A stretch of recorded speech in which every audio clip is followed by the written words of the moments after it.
অনেকদিনে কথা হয়নি, দেখা হয়নি, মিথ্যা কথা বলতে পারবো না, যেহেতু ওর একটা সংসার আছে। আমি জানিও না কি আলোচনাই বা করবো, কতটাই বা কথা বলতে পারবো, তো কি কথা বললে নর্মাল মনে হবে। ভালোবাসার মানুষটিকে ভালোবাসি কথাটি বলার মতো সাহস বা সময় যখন আর ফিরে আসে না, তখন সে সময়টা অত্যন্ত কষ্টদায়ক। যে মানুষ একটা সময় অভ্যাসে পরিণত হয়েছিল, সেই প্রিয় মানুষটিকে ফিরে আসার কথা বলার সুযোগটি যখন আর থাকে না, তখন একজন পুরুষ তার নিজের ভেতরে নিজেই ধ্বংস হতে থাকে।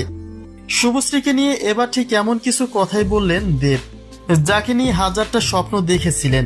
একটা ভুল সিদ্ধান্তে সে আজ অন্যের ঘরে, যে কারণে তার জন্য অজস্র মায়া আর ভালোবাসা থাকলেও ফিরে আসার কথা বলার সুযোগটুকু হারিয়েছেন দেব। দেব বলছেন মনে চাইলেই এখন আর আগের মতো শুভশ্রীকে পাওয়া যাবে না, কারণ এখন তার স্বামীর সন্তান রয়েছে, তার একটা সংসার হয়েছে। অতএব মনের চাওয়া যতই থাক না কেন, তাকে ফিরে পাওয়ার স্বপ্ন দেখার সময় এখন আর নেই। যে কারণে কাজের স্বার্থে যতটুকু দরকার শুধু ততটুকুই মিশতে পারেন দুজন।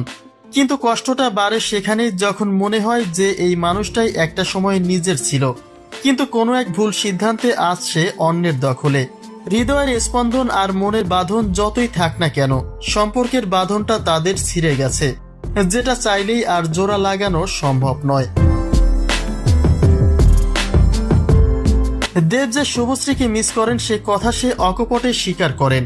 হয়তোবা এই একই মনোভাব শুভশ্রীর মাঝেও রয়েছে, কিন্তু সম্পর্কের একটি দেয়াল তাদের মাঝে চরম এক বাধা তৈরি করেছে, যে বাধা অতিক্রম করে দুজনে মিলে যাওয়ার শক্তি হয়তোবা কখনোই তারা যোগাতে পারবেন না, কারণ এই দেয়ালের ওপাশে রয়েছে শুভশ্রীর স্বামী সন্তান। 10 বছর পরে শুভশ্রীকে পাশে পেয়েছেন দেব, হয়তোবা সুযোগ হলে কাছেও চাইতেন, কেননা একটা পুরনো সম্পর্ক চাইলেই মন থেকে মুছে ফেলা যায় না। পারিবারিকভাবে বিয়ের আলোচনার মাঝেই সম্পর্কের বিচ্ছেদ হয়েছিল। অবশ্য তার আগে 4 বছর লিভিংয়েও ছিলেন দেব শুভশ্রী, কিন্তু একটা ভুল সিদ্ধান্তে আজ তাদের অবস্থান দুই মেরুতে।